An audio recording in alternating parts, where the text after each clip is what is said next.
Okay. Good morning, everybody. Good morning. Oh. Good to see you. We're a little short this morning. Dennis is a little bit. Dennis is getting old, a little bit under the weather, and the rest of us are old and just sitting here stinking. So, and Jerry's at the Trolley Museum. They had something they were doing at the Trolley Museum this morning, so he's gone also. And whether or not Shannon makes it in is anybody's guess. So anyway, here we are. A couple announcements. Next week we won't be here. So if you're looking for us next week and going, where are they? I'm going to be on vacation. So we just won't be here. We won't be here. The week after that, David Todd from Basin, Wyoming will be with us. And he and Steve ought to have some good discussions. Oh, I'm looking forward to that show. And then the week after that, John Dilly's going to be with us.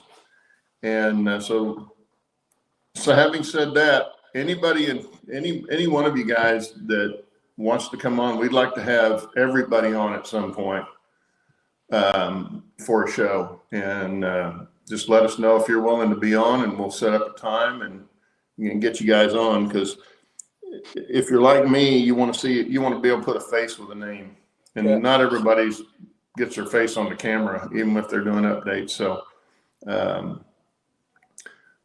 that's kind of a thing we would like to do. But we also want to talk to you about what you're doing, other than trying to read it in chat every week, because I know for one, I don't see enough of the chat because I'm doing other stuff. So it's nice to hear what you guys are doing firsthand.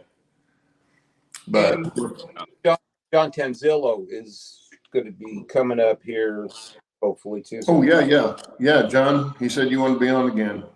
Look forward to that. So we'll have to set up a time for that, and it'll be after 3 weeks at least. So, but anytime after that we can do it.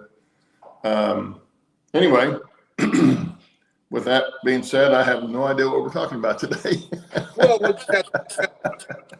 everybody in chat. Nothing out of the normal for us. John says, okay, oh, good. I was thinking about assigning numbers to all the Johns, because JD, Grandpa Rails, he's always number one in chat. So I think we should make him John 1. And I think maybe Schuylkill River Valley should be John 2. John Tanzillo could be John 3. And then let's see. Anyway, let's say good morning to everybody. Yes, do that. We got Steven at Wigwag. That's if you can see me or hear me. Can you guys hear me okay? Yeah. We were talking about the sound fading out. And Heath popped in. Good morning, Heath. Hey, Heath. We got Roy Hardwick, Container Man. How are you? Let's see. We've got Rob T. Man. Good morning. That's going by. Michael McCarville, Gerald Stewart, and Dave ES Multimedia. Good morning. We've got Tammy and Roy. Good morning. Closet Branch, Dave BNSF. And let's see. Did I say Lynn McCurdy, Gerald Stewart, Mike, Deep Run Railroad? Good morning.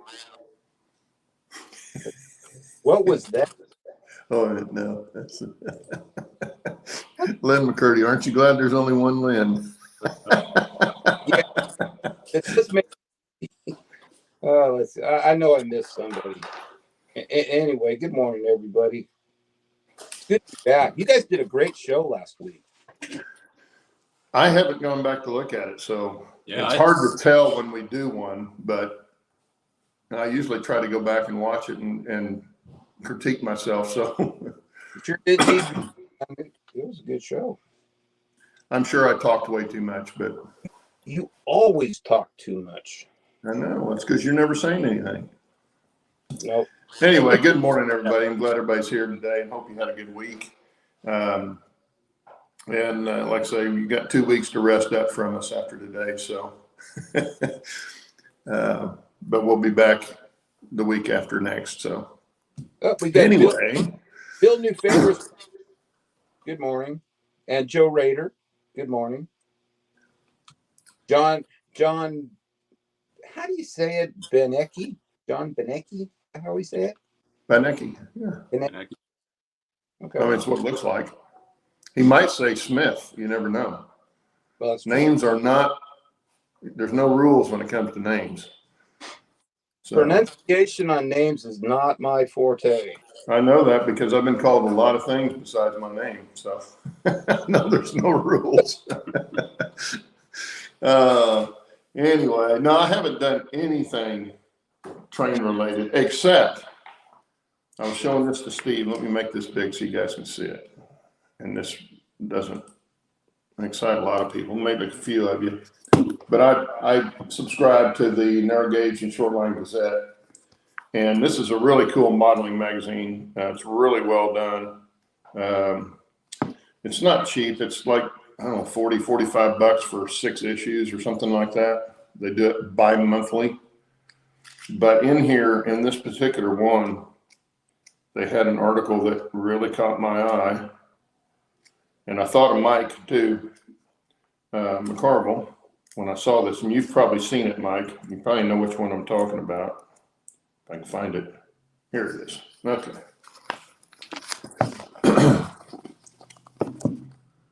It's an article guy, and I haven't read the article yet. I'm going to, but I haven't read it yet.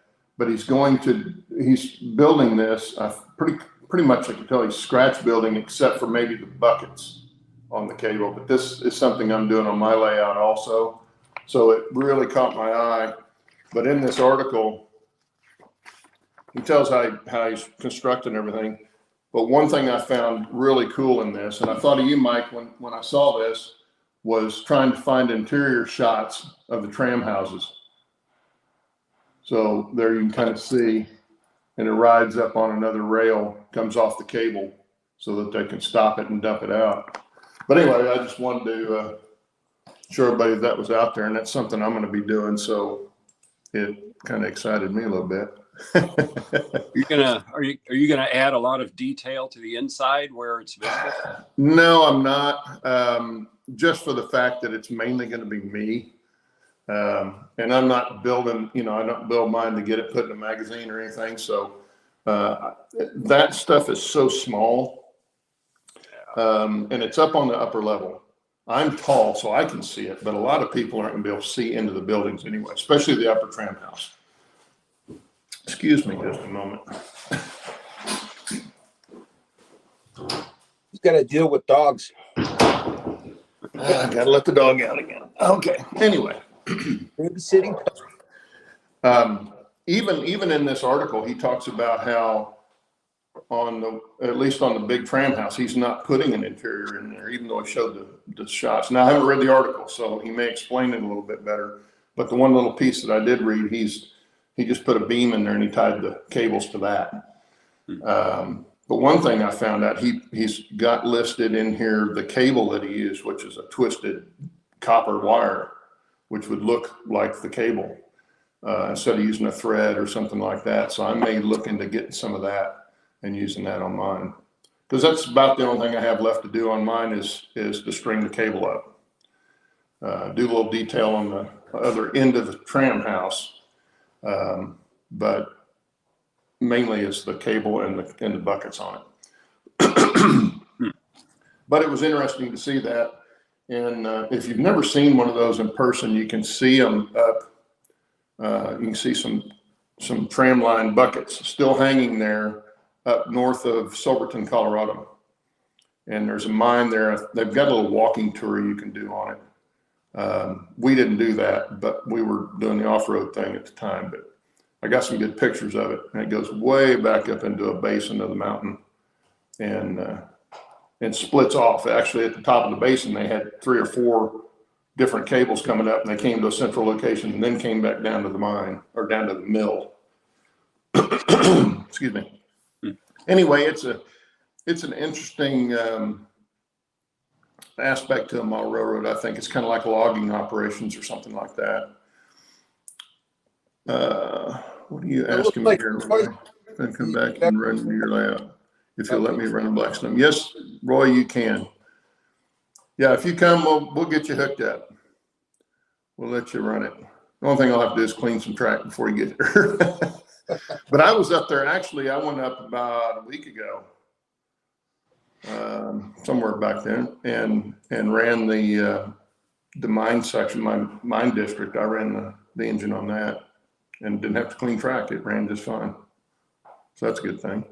But anyway, yeah, Roy, you come by, goes for anybody else comes by you. We'll go up there and run trains. Anyway, that's what I had to say for this week. You guys ready to go? What have you been doing, Bill? Oh, a couple of things. I'm kind of sitting in between the N scale and the HO scale layout right now. I went back in to the HO scale and I pulled almost all of the commercial pine trees that I'd put on it, when I built it, and finished scratch building new trees to go on this piece, layout. Ended up changing out 26 store-bought trees with scratch built, and then added just one more to kind of make it look kind of cool in an area I thought was lacking, and kind of show you. Again, we've talked a lot about scratch building your own trees and different things, because you can get trees that are much taller than what's available commercially, but still fit in with the layout. Like some of these trees, like this one right here, it's probably about a scale 80, 90 feet tall. And you just can't buy them at the markets unless you get them from a company that builds scratch built trees. So, I came back in, swapped them out, made some nice little areas around the engine house here. I've still got some detailing I got to do on the ground, because those commercial trees hid some of the, like this little ridge I'll cover. You can see the little Boy Scout camp next to the tracks a little bit better through the trees. When I do some more videoing, it's going to be kind of cool. I'll be able to look through these trees at the engine house. You can kind of see, changed out the trees that I had behind the engine terminal. I added, again, taller trees. Few over on the far side, and then just a few scattered ones in other areas of the layout over there, so that there's very few commercial trees here except for the JTT. All of these little ones are JTT trees that I've modified a little bit. And then I did leave like 3 commercial pine trees here, because this style looked good in this area and they were small. So I've left those, and I left like 2 commercial trees right off over there that, again, they're small and they look pretty good, like little blue spruce trees popping up. So I've been kind of busy with that this week, and the temperatures are finally getting better here in Richmond. So I'm going to be able to take some tools outside and start cutting lumber so that I can start building my shelf, so I can put one of these HO scales in storage and I can start building the other one. One of the other things that I've had going on is I had a gentleman in Richmond reach out to me a couple of weeks ago, and he visited, I think, a couple of weeks back. He's retired. He's looking to build a small N scale layout. We had a good couple of hour conversation out here in the garage and looked at different things. I'm going to be assisting him as he builds his N scale layout. Again, it's a small, like 3 by about 6 foot, something like that, layout.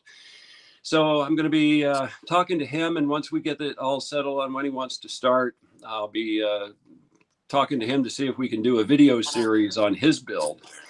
He's going to build as much as he can, and then I will assist in areas where he's needing that sort of help and assistance. So it should be kind of fun. He's got a really cool track layout for a small N scale layout. It's not going to be overly complicated, but it is going to have a lot of good switching opportunities, some good running opportunities, easy for him to access because he's in his mid 70s. So he's wanting something simple, and he's in a retirement community. So he's just got a small space, but it should be kind of fun. It'll be the first time I'm doing, I wouldn't call it a commercial build. He's wanting to pay, and I gave a token amount because I like building stuff that, just for a little bit of money, and I mean very little. I'll do anything to help him along and help him with his project. So that should be coming into the future. So those are a couple of things that I've been doing here. Well, Roy had a question for you. How wide is your HO layout? Is it accessible from both sides when it's pushed out? Yep, it's 4 foot, so it is accessible from both sides. And I'll show you one thing. So it's on, again, yeah, I can get around it. So I've got my plug-in control modules. I've got 4 of these on what essentially is my center module once I get my other one built, the engine terminal module. So I've got one on this side, one on the opposite side, exactly in the same spot. And then the other one like right here. And then I use my tethered throttle that comes with the Control Master 20. That throttle cable will extend so I can work way down at the end of the other module. When I get the next one built, that module will go on this side. So again, I can plug in here and I can get to that one. So, and they're on both sides. So it's easy for me to move from side to side on the layout to do switching and, just be able to access everything really easily. I'm sitting and I can reach and I'm already halfway over the layout. So, accessibility is not a problem with this one, the way I've got it built. Yeah, that's a nice way to do it, especially since you're doing 3 of them in that space. I don't think I can handle that, doing that many moving ones, because I'd have them tore up before too long, I'm sure. Yeah, it's not difficult, and again, I had to think about it to maximize the amount of toys that I could get into a limited space. And the hookup between the modules, even though this is not the cable, this is how I've got it hooked up, is that I've got, if I can bring it over here, I've got, a red and a black wire, and it runs into a jumper, and just this would connect to the next module and provide the power for everything. So, the hookups on the HO scale are super easy. And those wires actually go to my little portable staging yard that I've got just sort of sitting right next to me here. Yeah, and it's in a fold down position. So that folds up, and then I've got a 3-track, staging that I can hook up to the HO scale over here where I've got a crossing. But again, I always try to do things that are super easy and super simple so that I can move things around and get access and do what I want to do with them. Yeah. Yeah, it makes it easier if you start out that way. And if I had to do over again, my layout over again, I'd do a lot of things differently just for that reason. Because the older I get and the worse my knees and everything else, back and everything else gets, the harder it's going to be to get under the layout. And I still have a lot of wiring I got to do under the layout. So it should prove interesting. Yeah, Claude, I was talking before the show about that. Getting down and not getting back up again. Not being able to get back up, yeah. Yeah, with where I work, I work with Amazon. I work in maintenance teams. I've done maintenance for years and years. If I would ever have like a basement, which I don't know that I ever will, and I would build my empire in the basement, I would do difference with the wiring. I would do cable trays that would be on the exterior fascia of the layout. So the bulk of my wiring is neat. It's kind of hidden into little cable trays, but I'd be able to access it, except for just the wires that would go from, the main into wherever the drops are. Because like everybody else, the older I get, I've had back surgery and getting down on my hands and knees, I can do it, but boy, I'm not very fast anymore. When I was younger, it would be zip, zip, and I could be in and out. Now it's moan and groan, and I can get in and out. Yeah, we can still do it, but we only do it once in a while. Only when it's absolutely, positively necessary. Yep, yeah, and then it takes a while to recover. So yeah, or you find yourself under the layout, and you find yourself just kind of sitting for 10 minutes, thinking about doing that next move to get yourself out. Well, the one smart thing I did on mine was I made the inside of the mountain hollow. And so I can crawl in on my hands and knees and get in there on a nice cushion. And then I can actually sit on a stool in there and work if I need to. Yeah. So that part of it I kind of thought out. But there's still places in that even that are not super easy to get to, but there's not a lot of wiring in there either. It's mainly track cleaning is what's going to have to happen in there. Yeah, yeah, it's the same with mine. With my O scale, I've got it, I can crawl underneath. I use like an old yoga mat just to roll on the floor. So I've got a little cush. I can get in there and I can get up in the middle of the mountain areas on the O scale the same way as you. I can get access and I can reach around. The N scale, I went DCC. So I've got, bus wire. I've got a number of feeders that come off of it, but it's not that complicated. When I was younger and a little bit more mobile, that's when I had built the HO scale. So it's a cluster of wires everywhere because it's DC. One of these days, maybe, just maybe, I would convert it to DCC and, kind of eliminate some of the bird's nest that's under there. But, nothing in the foreseeable future because I've got so many engines that are DC and their layout runs well. So I'm not going to, necessarily spend the bucks to convert over. But I always dread crawling underneath anymore. Yeah, if I had started my layout after I retired, it would be completely different. But I was still working. I was still able to do a lot of that stuff. But it's amazing just in the last 4 years how much less I can do comfortably. It's just when you get, and it's a different age for everybody. But having been a plumber for a long time, when I was younger, and I knew to get out of that. I was telling Steve about that at 35. I knew I needed to get out of plumbing because it was starting to affect me. And then having done all the athletics that I did when I was younger and growing to 7 inches in 2 months one summer when I was growing up, that's one reason my knees are toast. But if I had waited until I retired to start it, like I say, it would be completely different. It would be much simpler. But I always wanted to do one like I've got. So I'm happy with that part of it. It's just now I'm going to pay the price for having done it. But there again, my adult son is going to have to deal with it when I'm gone. So I'm not taking it with me. Well, maybe just take 1 or 2 engines with you that are your favorite. But anyway, there was a question on here somebody put up and I missed it. Did you see one, Steve? No, not really. I'm just going to say, hey to Brian, brother Brian Iron Horse. He popped in. We got Jack and Edward, Happy Valley Hobbies. So I just want to say hello. Okay, here we go.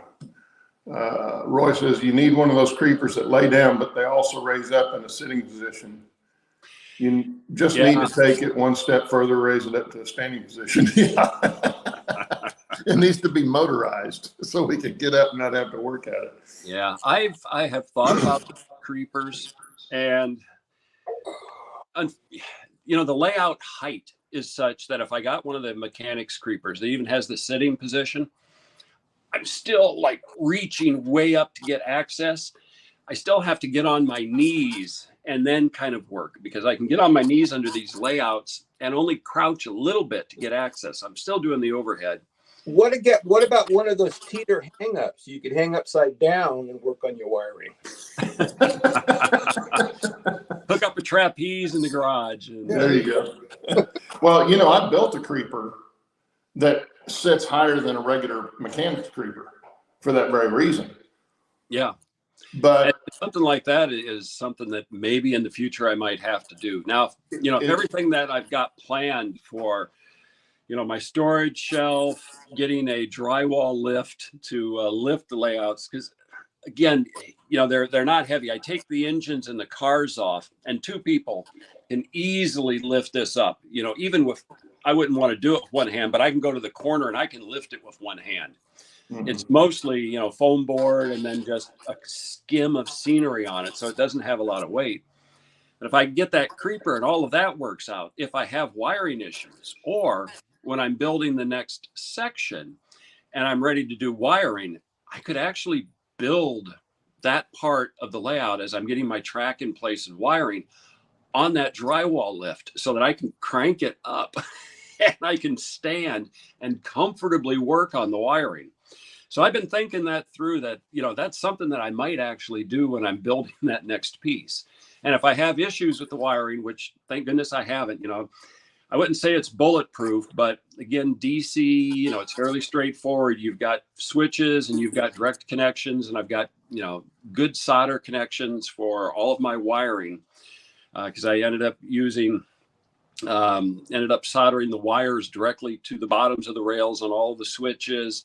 I've got, soldered feeders that I made from rail joiners, did them at the bench. So all of that's good.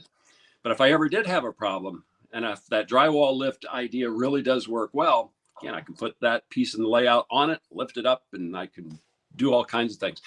And even convert it to DCC in the future, because I could then get underneath and I could rip out a ton of wiring, put in a more simplified bus line, go into the different areas, and a few areas for brakes, so I could, kill some power in a few spots to not have all the engines and being noisy. But, again, future stuff. Well, Lynn's got a thing, and I'm not sure who HDMMRC is. Maybe one of you guys know. I don't know. Has custom-made creeper. It has a reclining back and storage on the side. But we found getting off the creeper is hard. Well, Lynn, if you remember a couple of years ago, I was on mine underneath and was reaching. I dropped something and was trying to reach over to pick it up, and ended up flipping the thing over and spilling my beer and throwing the nails that I had, the tacks I had everywhere. Yeah, it was a lot of fun. So that's one problem with having a raised creeper, because if you lean over and the thing, you lose your balance, you can flip over on. Now it's not a long way to the ground, so you're probably not going to hurt yourself, but you're going to make a mess. Well, you don't want to spill your beer either. No, don't put your beer anywhere close to you when you're on the creeper. But anyway, it can be done. Oh, here we go. Here's what. Promotion. Say again, Steve? JD needs a promotion. John, make him a blue rant. He's always watching chat. I swear, and he's the first one here seems like every Saturday. He needs a promotion. Needs a promotion. Yeah, make him a blue rant. I can't do it on here. I'd have to do it on YouTube. Well, I'm not on YouTube. Well, I am. Can I do it? You probably. Let me see. I usually put a time out. But I can't do it from here because I'm doing this on StreamYard, not on YouTube. Let's see. I don't know how to. It says go to channel, report, remove, put in a timeout, and hide. Now, well, we'll figure it out. I'll try to remember to do that.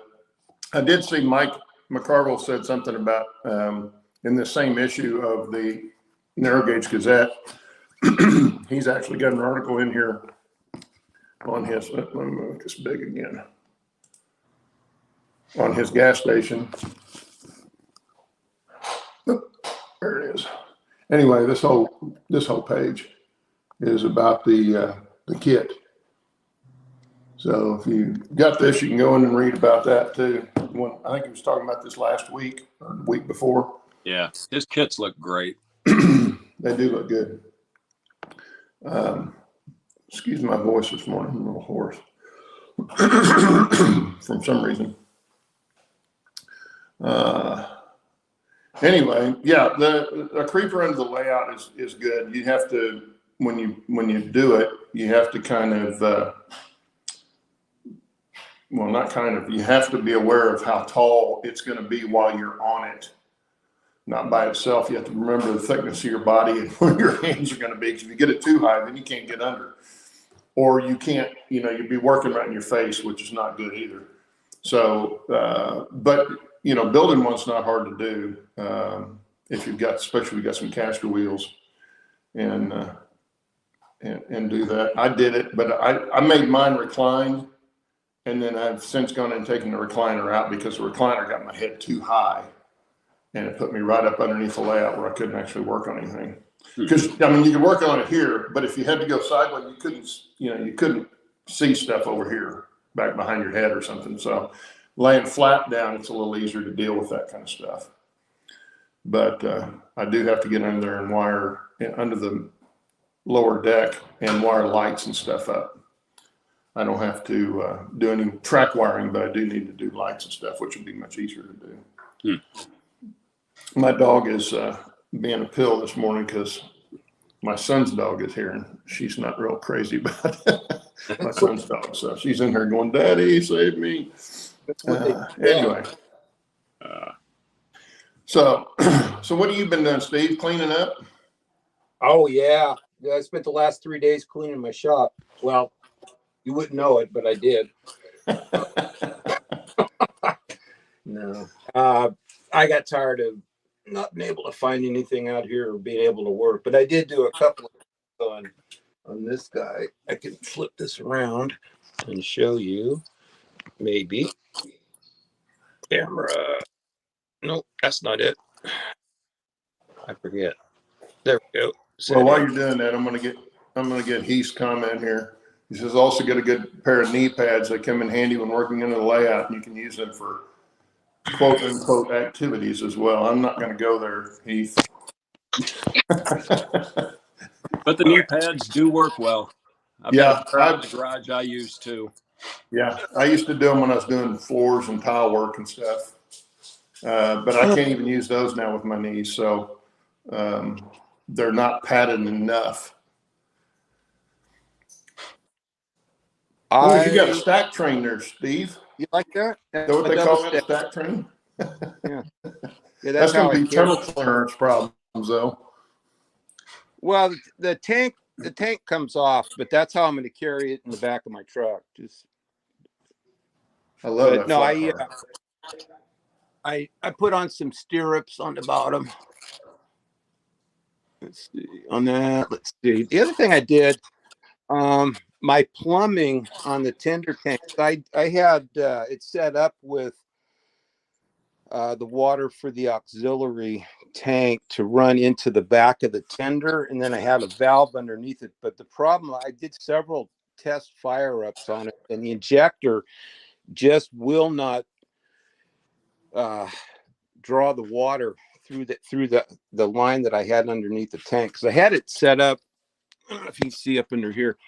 I had it set up with 2 lines and a valve under here. I don't know if you all remember that, but I went back to the single line underneath the tender because the injector has the power to pull the water through that, but it just didn't have it to run through the T and the valves that I had in here. So what I did do was I've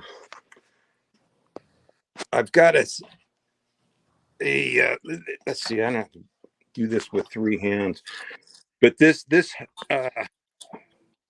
hose will hook to the back right here of the tank. Then I put in a valve on here so I can stop if I need to, but it'll run on a siphon with gravity. So when it's hooked to the back of the tender, since I lost my cap up at Train Mountain, I kind of made another one. But this guy has a screw lid here. Take that off. And this guy just sits right in here. And then this will hook to the back of the tank. And it just runs water. It kind of looks hokey, but it runs off a siphon. And the water will fill the tender from that tank through gravity. So I've tested it and it works. Well, I was going to say, Steve, too, the other thing you could do is you carry your extra water in your tank and then use either a hand pump or a small electric pump. And refill the tender when you need to. No, you don't need to do that, because this is actually simple, because I can shut it off. Just I can lean back on the, on the tender, and I can shut the water. If I need more water, I can just open this valve, and gravity will just fill up the tender, and it works. Does it fill it pretty quick? No, it's a trickle, so it fills it actually pretty slow. So that's what I did. The other thing I did too was, let me get this back on here. Well, I'll do it later. Underneath the I've got to be able to lift that.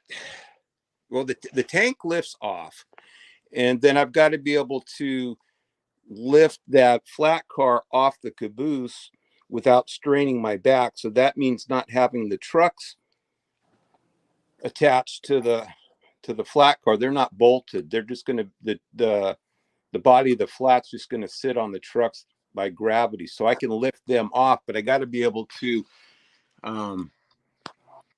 undo the brakes. What I did is I put, let's see, I got to back up here. These are the trucks that were on my caboose that have brakes on it. And I took the other trucks that I built, that I bought for the caboose. This are now on my caboose, which you can't see. So the caboose doesn't have brakes anymore. The flat car does, but I've got to be able to hook the brakes up. So that's what this setup is under here. So I can just quickly take the body of the flat off the trucks, and then put the trucks on the rail when I get to the track, and then just hook the brakes back up. So let's see. So anyway, that's what I've done. Does that make sense? Roy's asking you, or telling you, Steve, he says he's still waiting on you to run a hose to a tank of liquid nitrogen from the beer keg into his mouth while riding on the train. Well, the problem is it wouldn't pull you, Roy. Oh, the other thing, I got two There you knuckles. go. I got a knuckle for the back of my caboose. Think that'll work? It looks big. Is that bigger than the other ones? Oh yeah. Yeah. What do you think? looks kind of silly, actually. Nah. It's just a joke. All right. righty. Have you been running the train here lately? No, I haven't. I've been too busy. Let's see. Hang on a second. Lynn says no brakes on the caboose. Does that make it a loose caboose? It would be. If it comes loose, it'll be a loose caboose. If you're going uphill, it starts rolling back. Well, it looks. Safety chains. And Mike says that he's uncomfortable checking out another man's caboose. Oh, yes. On that note, your shop looks nice and organized, Steve. Yes. Let's change direction here. I just got to be able to move out here. This thing takes up half my shop. Yeah, I can understand. I'm getting ready to have to clean mine again. Yeah, well, hopefully Dennis is feeling better today, but he's supposed to be coming up to town here next week. Not next week, week after next, after I get back, and bringing my jig so I can get started on the rest of the track and give him the Como roundhouse that I've got partially built. So where do you get the rails? Excuse me. Are they like 36-inch sections of rail that you use to build? You talking to me? Yeah. Yeah. Well, I was buying 36-inch sections just because you can get them and you got them, but shipping's gone up so much that if you order those from anybody, and a lot of it I was getting off eBay, it's all micro engineering rail, but they charge you almost as much for the shipping as they were for the rail. So the last batch that I ordered here, I ordered from Fast Tracks, and it's not cheap coming from Canada either, but I got the 18-inch because the shipping was half as much. So I just got, because all I need it for is doing turnouts. I've got enough of the Flex Track, I think, left that I'm going to use that. and not need the long 36-inch pieces for laying line. I was just going to be doing turnouts. And so I went ahead and got the 18-inch, and that's working out fine. Cause you can make one turnout like one number 6 with just over a rail and a half. Yeah, that's not bad. Yeah. One of these days I got to get my jigs out and actually just try it. Maybe sometime this winter, just to play a little bit. You know, scratch building switches and, you know, doing your own track is a cool way to do it. I think it's like building Craftsman kits. You know, you're always hesitant until you actually do it once or twice, and then you realize it's not that difficult. Well, and the fun thing for me is having a problem with one, and finding a way to get it to work right. And you can, you know, I've unsoldered rail on the layout where turnout's already on the layout, and I've unsoldered a rail or part of the rail and moved it a little bit. Now, when I say move it, I'm talking about probably a millimeter or 2. But if you're having trouble with it, you know, if you got a little bit out of gauge, got too close or too wide, you can still move it over. You can't do that with commercial track, but then a commercial track's not going to be out of whack either. Yeah. But you know, to me, that kind of stuff is fun to do. There's other things that are a little tougher to do, but Dennis had a great idea. I was telling Steve before the show, I went back and looked at the one where he was building it, and he was taking his point rails and actually filing the inside of them also, not just the side that goes against the rail, stock rail. And it was amazing how much better the trucks run over that. Because if you do it like they show you to do it, you don't get a really fine knife edge usually. Yeah. And the one side is going to stick out just ever so slightly. They still work, but if you watch the train, you can tell when it hits the points. You see that little kick. Yeah. As it's moving through. But as long as you were over tight enough against the stock rail, it doesn't do that. You know, it doesn't hurt the train going through. But with the way Dennis did it, by doing that, and you're just barely taking off the head of that, you're really doing. You're not really filing the whole rail, just the inside head of the rail. And so that puts it over there, and you don't get that pick action as you're coming through the points. And I did the last couple turnouts I did for the upper deck there. I did that way, and it's like, oh wow, I wish I'd have done them all this way. You know, it makes me want to go back and unsolder all my point rails and go back and do them that way because they work so much better. That's why you never see Dennis's when he's running stuff. He's never having trouble with his turnouts because they just flow easily. Everything just nice and smooth all the way through. You don't see picking the point as they kind of. And I would have never thought about that, and they don't have it in the literature, you know. And the guy at Fast Tracks does a fantastic job with telling you how to build them. Short of, and I was telling Steve this before the show, short of the 3-way narrow gauge turnout, because they do an HO and not the narrow gauge, and the narrow gauge is so much tighter. It's a much tougher build than the HO scale would be, or the HO gauge would be, the standard gauge. He said, why did I walk in and 3 guys talking about another guy's caboose?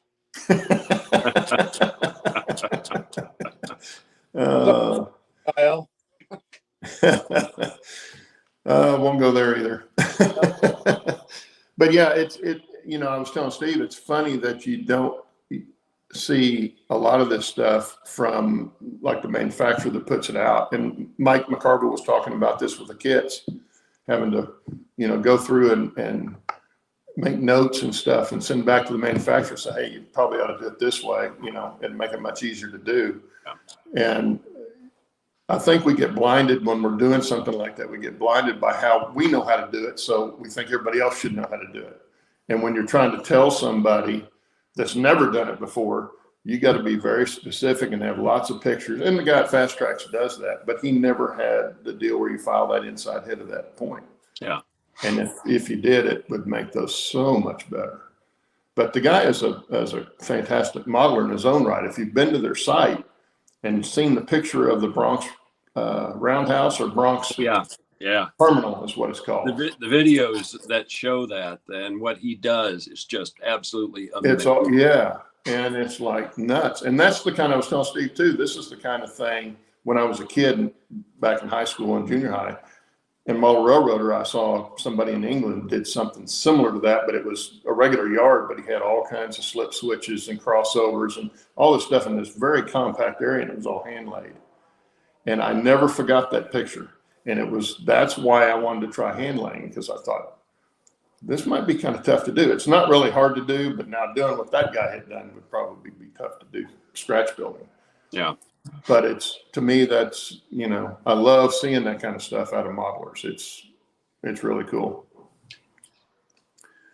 Roy says you could build another steam engine and have a double header or one pulling and one pushing for those heavy wide loads such as me. Yeah, I saw that.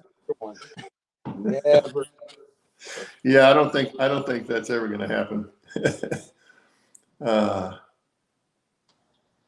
Okay, and Lynn says the look of some of my Craftsman kit builds, don't want to think what track and turnouts would look like if I had made them. Well, Lynn, it's it's kind of like a Craftsman kit, building your own turnouts, but it's not exactly the same thing. It's actually quite a bit different in the regard of what you're doing. It's not a structure build for sure. It's completely different. But if you like working with your hands, it's a really neat way to do it, I think. And of course, Fast Tracks isn't the only one out there that I think. What's his name? Is it Dave Otto? Steve Otto? Something like his last name's Otto, I think. Has jigs. And then the guy that Steve bought, Blue Tracks, has some. But now I don't know if they offer instruction with theirs. Yeah, his was Blue Ridge, I think. Blue Ridge. Yeah, Blue Ridge, yeah. But I don't know that there was any place on their either one of those websites that showed instructions on how to do them. Did you see any? Mike says it's Jeff Otto. Jeff Otto. Yeah. There you go. At least I remembered Otto. Well, if I do it again, I wouldn't get that Blue Ridge Tracks jig. I would go with Fast Tracks because theirs is that composite material, and by the time they mill out some of that, there's nothing left to work with. But yeah. I would spend the extra money and do Fast Tracks if I was going to do it again. Well, even the Fast Tracks with the aluminum jigs, if the track work is congested enough, like on the three-way turnout, well, let me it gets that way also. And so that's where you have to, that's why the narrow gauge for me was much tougher than what the instructions were showing on the standard gauge, because you didn't have as much room. And the jig was, the track is so close together in a lot of places that you have no jig there. It's just an open space. Well, so you have to do some tweaking after you get it put together. Because this is that double crossover, and that's what we were talking about. By the time you get in the center there, that a lot of the material's gone. Yeah. I don't know if you can see that. Okay. Yeah, you can see it. But there again, if you don't have instruction how to do it and how to file things, but even the jig doesn't help you a whole lot.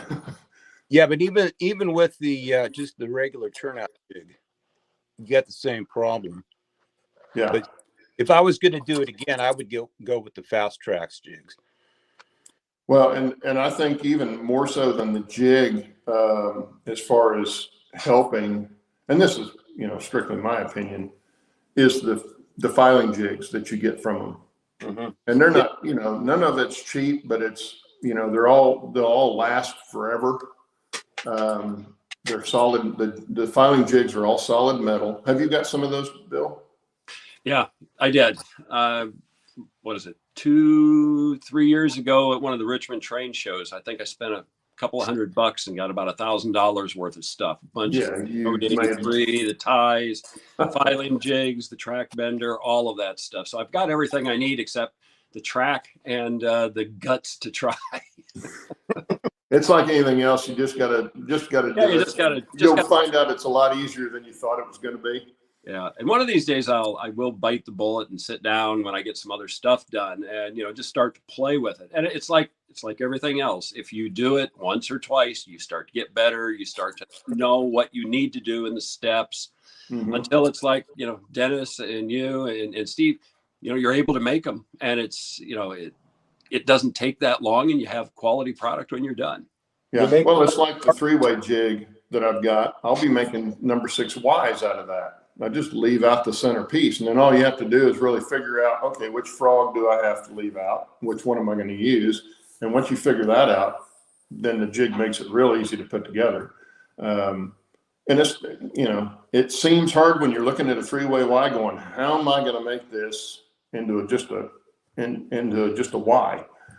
But once you get looking at it, you figure it out pretty quick. It's not, if you can build a regular turnout, you can build pretty much any of their stuff if you've got the right filing jigs and stuff like that for it.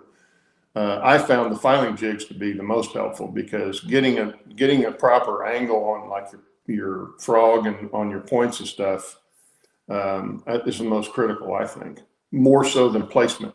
If you had the filing jigs, you can do it like Jason over at Train Freak did. He built that curved ladder on the templates, printed the templates out, taped them together, and built it right on top of that. And you can do that if you've got the other filing jigs, or you're, just that meticulous with how you're doing stuff. But the filing jigs make it much easier, much quicker to do.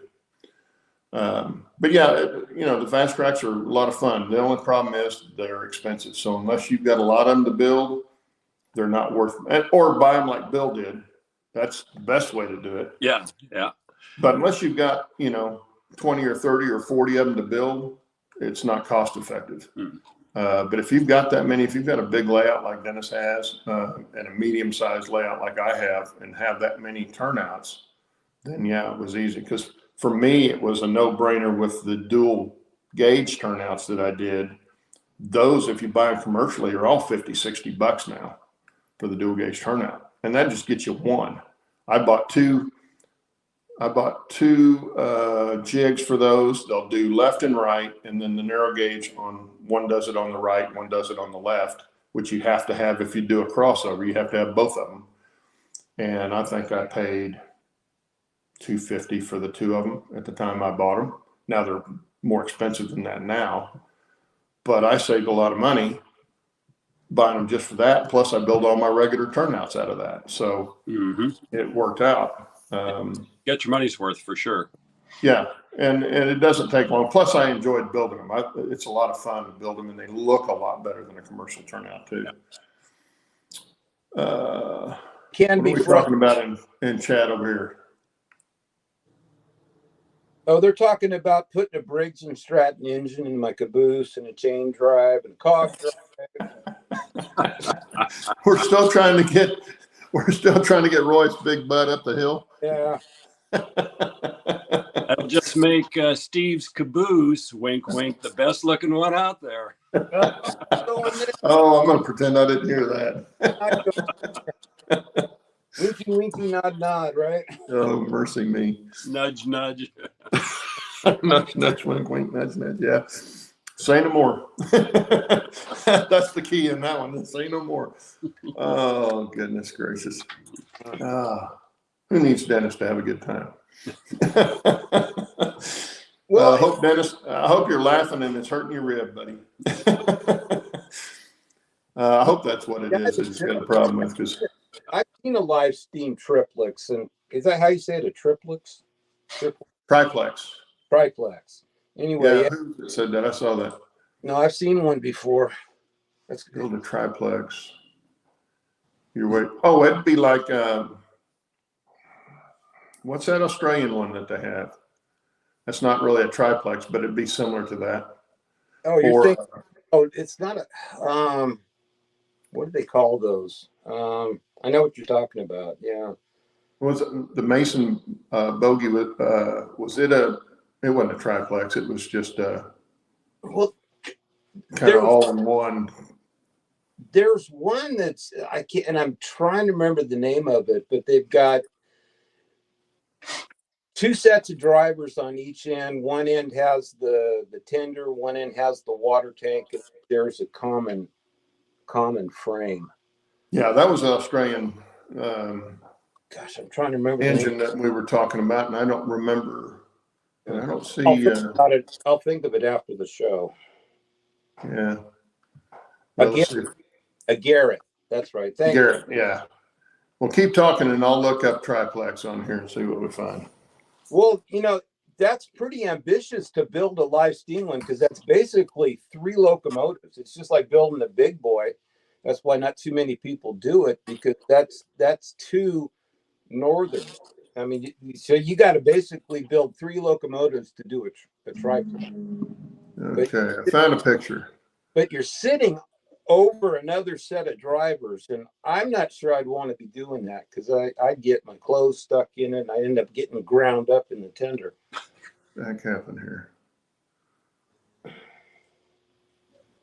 But yeah, Garrett, That's the one I want right there. Can you see that? Oh, there you go. Yeah. That's a triplex. Yeah, it's got 3 sets of drivers. I figured that's what it was. yeah. But that is an ambitious project. Oh, yeah, it would be. Well, and, I've been to Train Mountain, but if you've been any place where they've got the live steam engines like Steve's, some of those guys have the mountain locomotives, which are pretty good sized locomotive even in that scale. And somebody else had another one. Was it a big boy, or one of the big boys, a Challenger or something I saw? I think it was a video I saw of it. But, those are large locomotives, even, like I say, even in that scale. So storage and stuff becomes a problem too. If you couldn't store it right there at the railroad, you'd have trouble getting that in and out of a vehicle, I would imagine. You've got to be able to transport it, store it, and operate it, and they're expensive to repair. And so, yeah, to go with something that big in this scale, you need a ton of money, a ton of room, and a ton of ambition. Yeah, if I was going to go big in that live steam scale, I would want to be doing the what was it, 2-inch scale, or well, you've got 3.5 and 2.5 inch scale. 2.5. Well, what was the narrow gauge engine that was in the picture next to yours when we were there? Oh, that was 3-inch. 3-inch scale. Yeah, this thing looked like a Lionel. Oh, it almost looked like a full size locomotive. It's so big, and it was a narrow gauge locomotive running on that 7.5-inch track, and it was pretty cool looking. So that's what I would want, is something big like that, so it'd be easy to work on. Does like Train Mountain have a restriction on like the size of a locomotive that would be able to take any of the curves or the switches or bridges? No, they've never found. No, the radiuses up there are so big, you can run anything up there, so there's no restriction at all. Yeah, it's I wouldn't think they would. I think the pocketbook and logistics of trying to run one is what keeps everybody from doing it. Because even a small one like what Steve's got, what would they pay for that kit and all the stuff that goes into that now, Steve, in your opinion?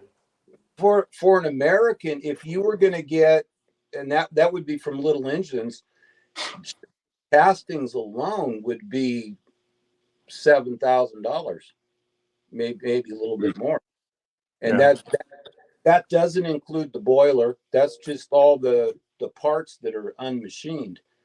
So yeah, you still got to get them machined. You got to machine them and put them together. Yeah, it gets. And a good boiler is going to run you anywhere from $3,000 to $5,000, depending on the boiler. Some make it out of steel, some make it out of copper. And a copper boiler is going to cost you way more than a steel boiler. Oh yeah, so it's all you have and the ambition that you want to do. That's why I never would have gotten in this if it hadn't been for John Feld.